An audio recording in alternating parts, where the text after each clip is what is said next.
Hello, so the book I've chosen to read to you today is Here Be Monsters.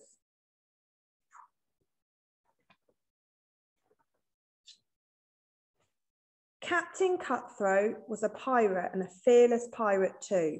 He had the fastest pirate ship and the fiercest pirate crew. He was the meanest mariner to sail the seven seas, and everyone that met him went all wobbly at the knees.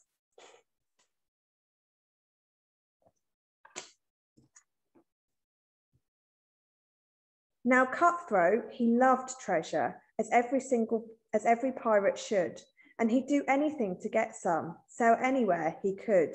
So when he heard tell of an island concealed in murky mist that was strewn with giant gemstones, well, how could he resist? With such treasure, growled the captain, we'd be rich forevermore. We must set sail for this island, but his crew were not so sure. But here be monsters, said the first mate, monsters hiding in the mist.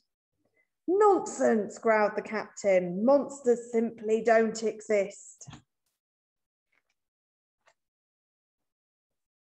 So despite the mate's misgivings, they set sail that very day, and with a fair wind in their favour, they were quickly on their way. Captain Cutthroat took the wheel and steered them straight and true, and the sea was calm and gentle, and the sky was clear and blue.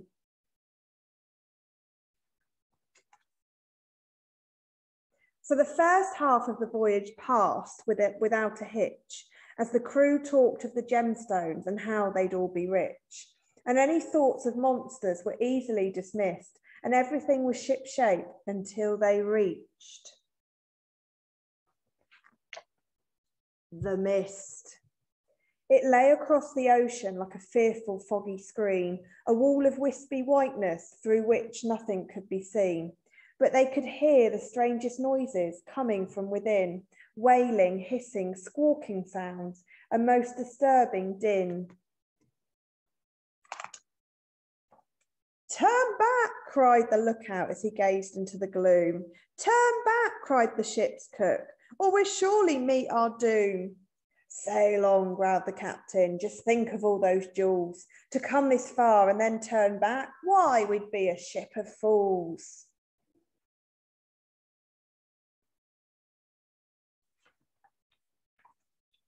So on they sailed into the mist, the swirling, whirling white, which swept in from above them and hid the sails from sight. Then something swooped down through the air and perched upon the mast, something with a savage beak, something fierce and fast. Here be monsters, cried the lookout.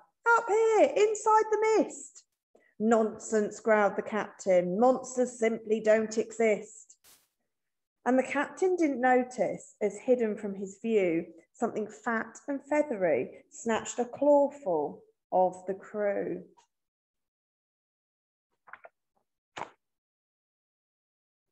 So on they sailed into the mist, the swirling, whirling white, which swept in through the portholes and hid the hold from sight. Then something burrowed through the hole and broke in from beneath, something smooth and slippery with far too many teeth. Here be monsters, cried the ship's cook, down here inside the mist. Nonsense, growled the captain, monsters simply don't exist. And the captain was oblivious, he didn't have a clue, as something strong and snake-like took a mouthful of the crew.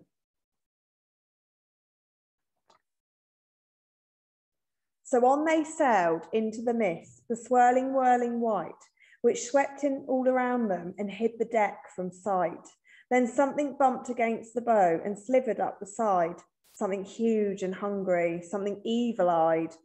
Here be monsters, cried the first mate, over here inside the mist. Nonsense, growled the captain, monsters simply don't exist. And the captain heeded nothing, for what was there to do, as something tall and tentacled polished off the crew.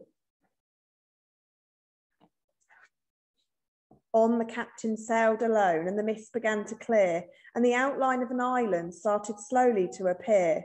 Land ho, growled the captain, but the crew did not reply, and Cutthroat was ashore before he stopped to wonder why. They must have all abandoned ship, the yellow-bellied scum. Those blubbering little babies, they've scarpered home to mum. How silly, growled the captain, to come this far and flee. Well, if they don't want treasure, then that's all the more for me. For the isle was jammed with giant gems, crammed from shore to shore. There must have been 100, no, 1,000, maybe more. Mine, all mine, the captain cried as he jumped with joy and greed. More gems than I could ever want, more gems than I could need.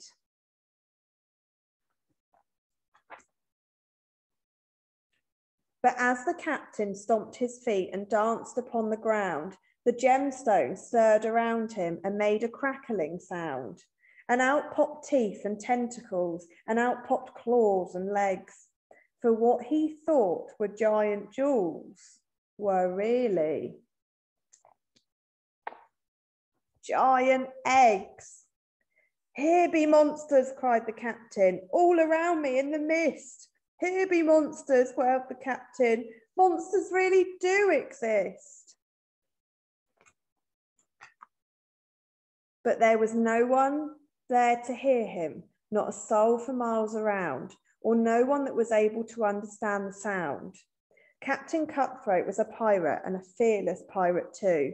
He had the fastest pirate ship and the fiercest pirate crew. He was the meanest mariner, the baddest of the bunch. Captain Cutthroat was a pirate, but he ended up as lunch. I hope you enjoyed that story. Have a good summer, and I will see you in September.